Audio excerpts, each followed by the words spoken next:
Hey, and welcome to your first podcast. Our topic, the Black Death. Here's one thing I'm not going to do when I make these anymore is use anyone's names or any year so I can use these every single year.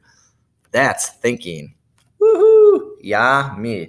All right, so some of this we looked at in class already. So your goal is to take notes. You can slow it down, speed it up, pause it, do what you need to. It's your world. I got to remember how to do something. So I want this guy, I think. Oh, give me a little highlight action. No. Is it this one? No. I don't know what I did now. Yeah, this gives me the dot. I don't know. Hopefully I didn't screw this up too much. But anyway, let's roll. So I'll review what we talked about in class. Actually, this isn't working now. I'm pausing this. Hey, I'm back. Sorry, I had to remember the controls. All right, Black Death, right? Bubonic plague. So we talked about that in class, really looking at primary 4 major years where you see this ransack the continent of Europe, except Poland.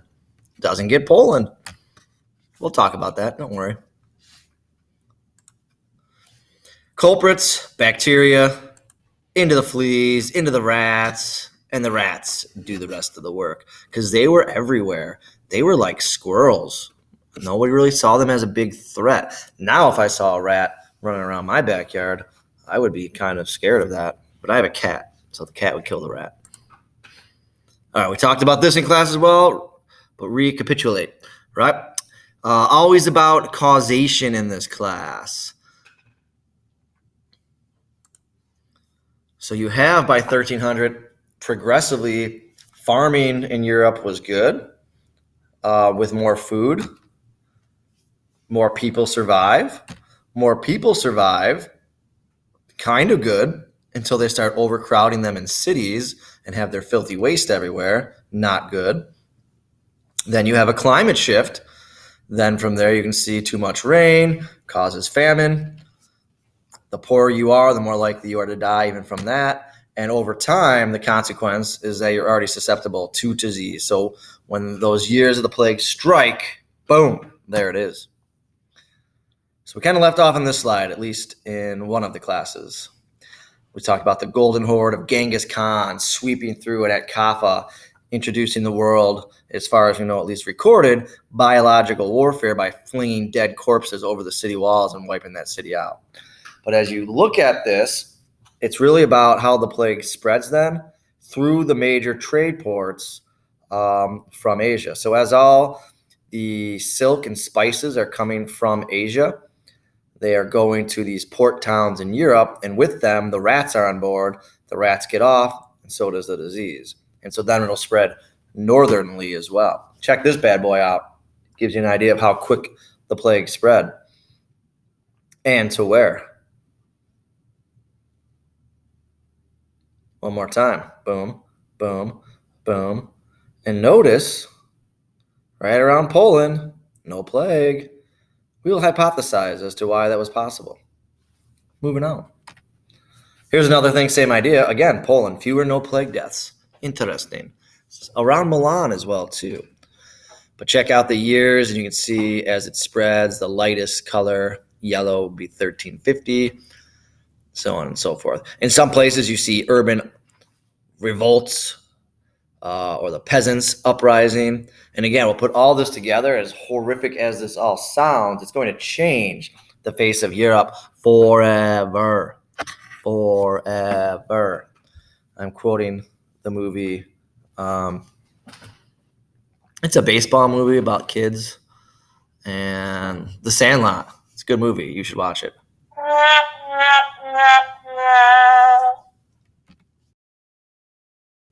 All right, here's what I was describing in my eyes wide shut.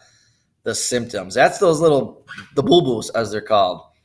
Not fun stuff.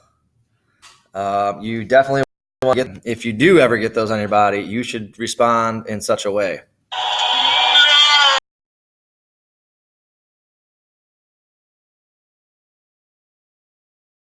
That's what I talked about in terms of your fingers turning color. What you have going on there is what this plague would do is force your artery walls to dissolve, so to speak. And so that you'd have internal bleeding, which is poisonous. And as blood dries, it turns purple. So you're actually seeing the dried blood there. And then you would go from a red color to a purple color to a black color. Peace out. That would just be the end of you, if that was you. Here's a sort of a half yin yang type idea happening of the Black Plague and what it would look like too in some forms. Pretty nasty stuff. Pause it if you want to take a better look. So you caught the plague. Here are some medieval treatments. One you could do is put leeches on the body to suck out the infected blood. That sounds delicious. Vinegar and water? Sure. Just mix it together and wash. Lancing the buboes. So you take like a sharp metal instrument, cut it open. In this case, they would say tree sap, some white lily petals, dried human excrement, poop. Put that in the wound. I'll take care of it. Bloodletting or bleeding. You cut the veins to the heart.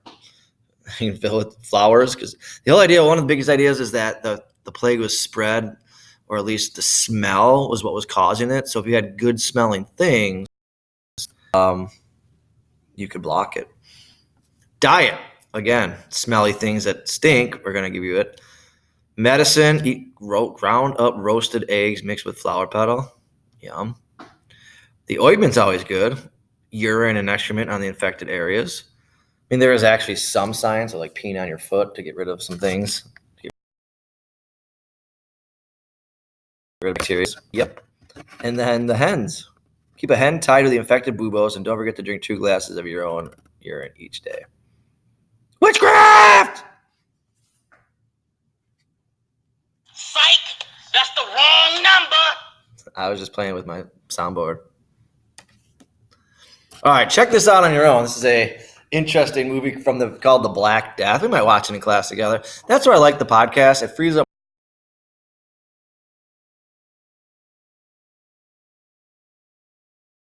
more time. Oh, boom, here it is. Manuscripts from 1411 showing the plague. And you can see the guy in the background here throwing off the petals in the air to cover up the smell. Here's Lancing a bubo. Obviously, the artist is incredibly good at drawing human faces. I don't know if that's E.T. or what. Yeah. Interesting.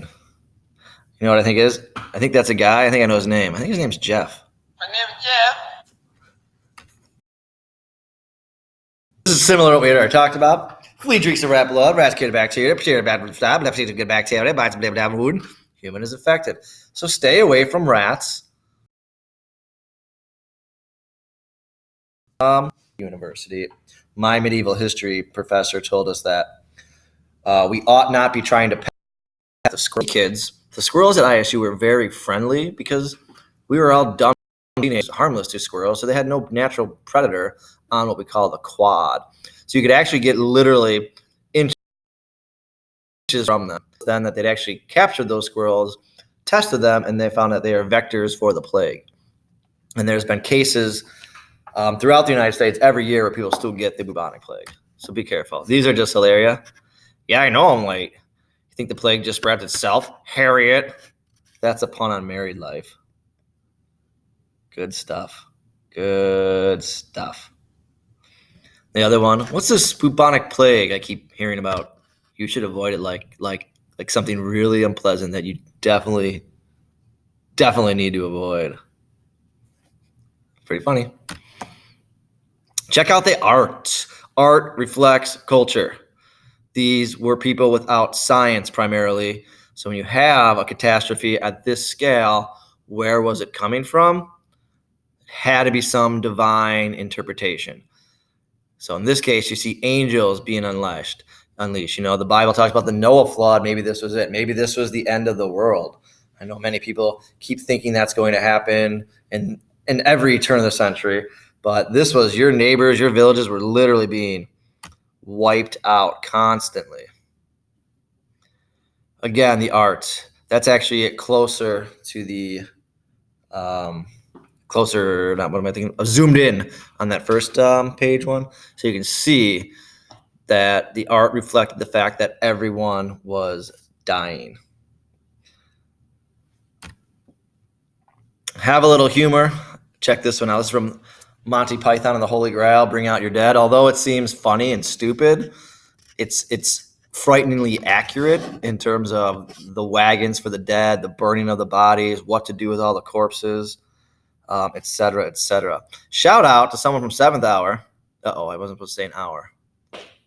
Unless I have 7th Hour AP again. But anyway, the game, I see, maybe this get dated too. Reigns. They told me to check out the game Reigns on my phone. It's an app game, whatever you want to call it. I think it costs $1.99. But if you like the feudalism game, that game has the kings, the lords, the church, the pope, the heretics, the rats, the werewolves. Everything we've been talking about is in that game. It's pretty fun to play. But yeah, you're very busy doing podcasts and things, so maybe you shouldn't. All right, moving on. More art. Yeah, these guys are obsessed with death. To me, it reminds me of like a Grateful Dead poster, but you don't even probably know who that is. Maybe. I don't know. Do you? Ask your parents. At this point, you might want to ask your grandparents. Yeah. Boccaccio in the Decameron. So that means 10 days. This is a very, very famous Renaissance, medieval. That's going to be the question, kids. Was there really a break between the Renaissance and the late medieval period? Or was the late medieval period really pushing forward things? But he was writing in prose in the what becomes the Latin vernacular eventually in the Italian city-states. The victims ate lunch with their friends and dinner with their ancestors. That's a thinker. Pause, rub your chin, look out of the left corner of your eye like you're thinking, then tell me why that's interesting. I'm going to ask you about it. The Dance Macabre. Again, skeletons everywhere, death everywhere. We talked about some ways to stop the plague, leeching. There's the doctor's robe. Anybody who played the video games, how are they called? Assassin's Creed. You'd have to do business with that doctor. So what they'd have is that cloak, usually probably a leather substance, and then a wax over it as well. And they got their pokey stick because they don't want to touch you. Then they have that beak there. And then what that was for is you would put a flower in there, specifically posies because of their scent. And that was to like filter any kind of bad smells. And you've rotted human flesh there. So it's going to stink. But the idea was the stink would spread it. So, I don't know. You might respond. You're stupid. To that doctor, but they didn't know any better. What are you going to do? What are you going to do? Oh, Colin Halliday. Anybody? I believe he's a senior now. He dressed like a duck once for homecoming. So I've immortalized him and made him in a movie called Dr. Plague because he looks like a plague doctor. If you see him, you know him, give him a shout out. Oh, wait. In 10 years, I'll redo this by then. By then, we'll have like 3D weird things. I don't even know what a podcast is.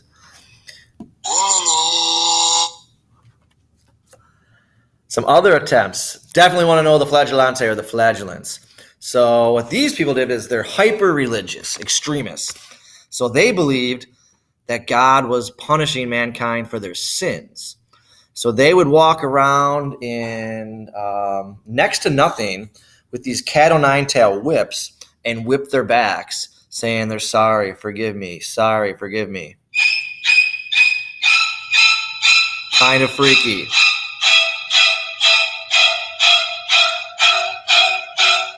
That one was longer than I thought. I apologize. Now, kids who know modern medicine, what happens when you're walking around a contaminated area with open wounds all over the place and then sharing those whips with other people? Gonna help spread or not help spread? You tell me. You tell me. These practices actually exist still in some parts. In the Middle East, they still will do flagellants things. You also have anti-Semitism. So there's always going to be this group in Europe, and you'll see it all the way through. that do not conform to the ideals, the culture, the national identity of wherever they're at. This is the Jewish population. So a pogrom is a program. It's a government-instated program to segregate and commit acts of violence in some cases against a population. So that's why I like the word pogrom, because it sounds like a program, but it's actually a political word. So they were first to wear these hats here to identify yourself as a Jew. So you'll see that again. We look at Nazism and the yellow stars, and other significant things as well in terms of identifying this population. They were, after all, as the medieval people, the ones who destroyed Christ and crucified him. However, there would be no Christianity without that, so that's kind of weird. But there's other things too with the Jews that they kept to themselves, therefore they were suspicious. They had strange rituals, which a lot of them are Christian rituals anyway, that they were poisoning the wells and stealing babies. We talked about Rumpelstiltskin before, things like that. There you go. This is a old manuscript showing the burning of Jews as guilty of plague, or not a plague, but that. Again, more artwork. Needs to be a big theme. I like this little ditty. A sickly season, the merchant said. The town I left was filled with dead, and everywhere these queer red flies crawled upon the corpses' eyes, eating them away. Fair make you sick, the merchant said. They crawled upon the wine and bread. Pale priests with oil and books, bulging eyes and crazy looks, dropping like the flies. I had to laugh, the merchant said. The doctors purged and dozed and bled and proved through solemn disputation the cause lay in some constellation. Then they began to die. First they sneezed, the merchant said, and then they turned the brightest red, begged for water, then fell back with bulging eyes and face turned black. They waited for the flies. I came away, the merchant said. You can't do business with the dead, so I've come here to ply my trade. You'll find this to be a fine bouquet. And then he... Hush! And that was the start of the plague. Dun, dun, dun. Mortality rate throughout Europe. It's hard to estimate. We don't have accurate numbers. It's pre-recorded history that would be sound. 35% to 70% of the population wiped out within 4 years, people. Just think what that does to your head. Everyone you know, 70% of them dead within 4 years. Even people you don't know. Roughly estimated at 25 million people dead. Man. Check this out on your own, too. We might watch it in class. This is from a series called Mankind, the story of all of us. This is just half of it looking at the plague. So we might roll through that again. This is what I like about podcasts. It gives us a little more time to do some video stuff and then really discuss questions like this. What effects does the plague have on Europe? So we have to look at that big causation picture. All right. And moving forward after this on a different podcast, I'll try to keep it to about 20 minutes. I think that's fair. That's fair. The 100 Years' War. It's 116 Years' War. Then why in the world is it called the 100 Years' War?